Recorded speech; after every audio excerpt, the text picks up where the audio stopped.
Para quem não sabe, tem muita gente que acha que o John von Neumann foi mais inteligente que o Einstein. O John von Neumann foi bastante inteligente. E o John, eu não entro nesse papo de quem foi mais inteligente, acho isso aí bobagem. A questão toda são as contribuições e as personalidades e tal. E quando a gente vai pensar em figuras, imagina que eu fosse um biógrafo, então, eu não colocaria isso, nem entraria nesse papo. Mas tem gente que acha isso, porque o John von Neumann foi uma figura brutalmente inteligente, conhecida por isso, criou muitos campos, entre outros, boa parte da ciência da computação e das tomadas de decisão e teoria dos jogos e blá blá blá. E aí o John von Neumann, num livro de 1944 chamado Theory of Games and Economic Behavior, tá? A teoria dos jogos e o comportamento econômico, ele propôs o seguinte: sendo assim, ele com um cara chamado Morgenstern falou assim, legal, se é assim, eu posso descrever alguns poucos princípios, que eu vou chamar de axiomas, já que eu sou meio matemático, e eu posso dizer que quando as pessoas seguem esses princípios, elas são 100% racionais. Olha que interessante, essa discussão que parece tão inefável, né? O que é um sujeito racional? Aí tem 25 tratados, só para começar a dar oi, né? 25 tratados para dar oi. Não, é o seguinte, sujeito racional segue o teorema da utilidade esperada e 3 princípiozinhos bobinhos. Vamos lá para os princípios, Cris, pode passar para o próximo.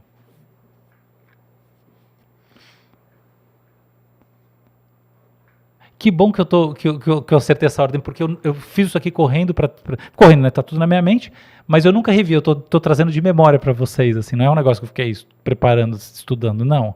Eu vim, na verdade, uma parte disso eu fiz agora no trânsito, chegando aqui. Mas a narrativa estava toda aqui, tá? Não é que foi pouco caso, a narrativa eu tô pensando nela com muito carinho faz um tempinho para vocês. Então vamos lá.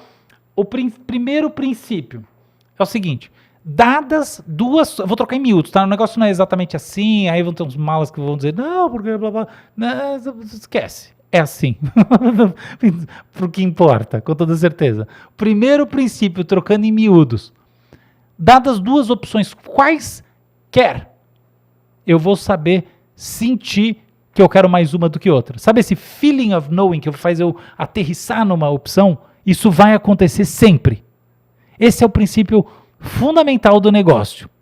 Dadas opções, eu tenho como atribuir utilidade. Por que esse é olha que engraçado. A gente fica pensando na racionalidade, deve ser uma... Depois eu vou fazer umas ideias mais importantes do mundo sobre razão e emoção.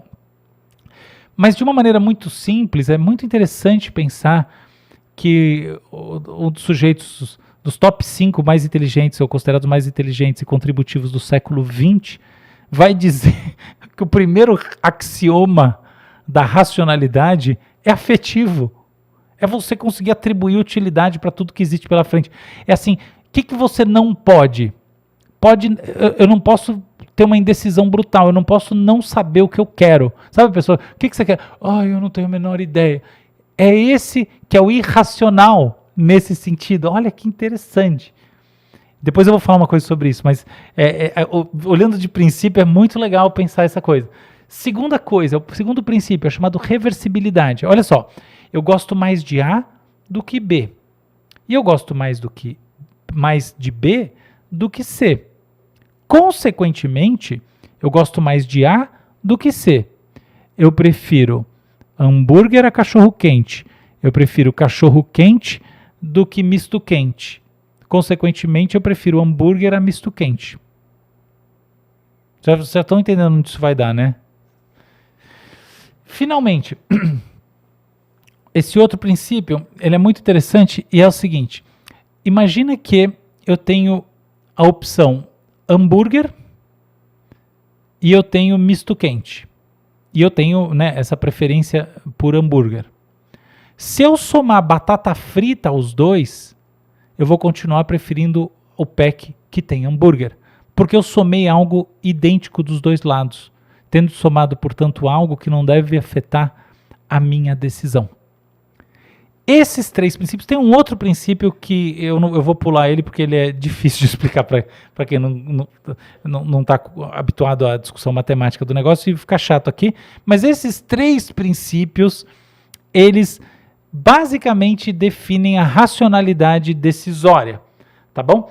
Então, de novo, eu tenho essa transitividade, eu tenho a adição de fatores que tornam o negócio irrelevante, né? E existe o fato de que não existe indecisão. Não sei porque eu peguei esse óculos.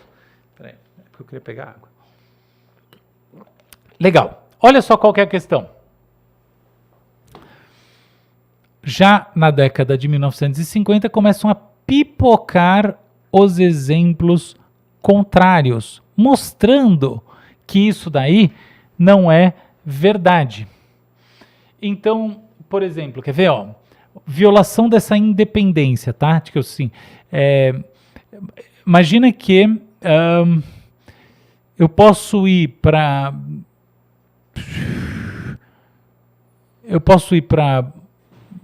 Buenos Aires ou eu posso ir para Santiago.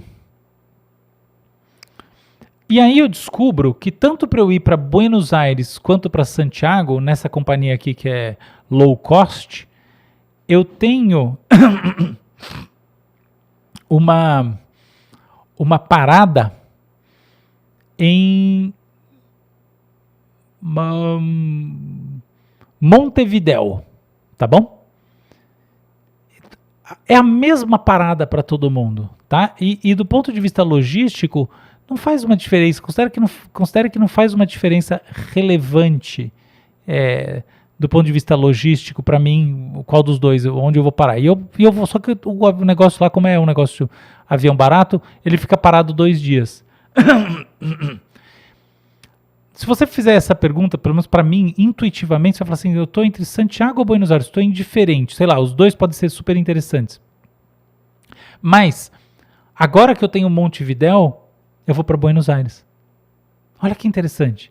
Não sei se para vocês é a mesma coisa, mas eu vou explicar. Eu estava pensando por que esse raciocínio se aplica para mim. Porque Santiago é uma cidade menor. Tem alguma coisa meio leve. Eu já fui muitas vezes para Santiago, tá? Mas, enfim. Eu entendo que tem alguma coisa levemente exótica para o brasileiro. Buenos Aires, bem menos. É mais uma metrópole, uma cidade quase do tamanho de São Paulo e tal. E quando a gente pensa em Montevidéu, é a mesma coisa. Então, curiosamente, ainda que eu some Montevidéu dos dois lados e supostamente eu saia com a mesma inclinação decisória em relação a Santiago e Buenos Aires, eu não saio. Na prática, eu penso assim, não, já que eu já vou numa exótica que é Montevidéu, pô, deixa eu aproveitar Buenos Aires, que é a metrópole e tal, eu sei que tá cheio de coisa para fazer e blá blá blá. Então, isso mostra que não é verdade esse tipo de coisa. O lance da transitividade é a mesma coisa. Quem nunca esteve num restaurante e exatamente isso. Você prefere hambúrguer ou cachorro-quente? Ah, não, puta, eu vou de hambúrguer. Não, mas não, você não quer o cachorro-quente? Ah, sei, não, desculpa, escrevi errado. Você prefere o cachorro-quente ou o misto quente? Ah, eu vou de cachorro-quente, viu? Acho que eu tô mais num cachorro-quente, assim. Pô, mas cachorro-quente é um negócio meio pesado, né? Carne de porco e tal, meio de jornal, né? Minha mãe dizia que era jornal quando era criança. Você não prefere hambúrguer? Você prefere hambúrguer ou cachorro-quente? Ah, eu vou de hambúrguer, vai, hambúrguer é realmente melhorzinho. Não, mas, pô, o misto quente aqui, ó, tá bonitão, hein? Você não prefere o misto quente? Ah, pensando bem entre hambúrguer e misto quente, eu vou de misto quente. Quem nunca? Entende? Então, esse processo, essa racionalidade, ela não é verdadeira no sentido observado. A gente diz que a racionalidade decisória, ela é normativa, ela é o ideal, ela seria uma norma, mas ela não é prospectiva, ela não é aquilo que a gente vai ver quando a gente prospecta e filma as pessoas tomando decisão.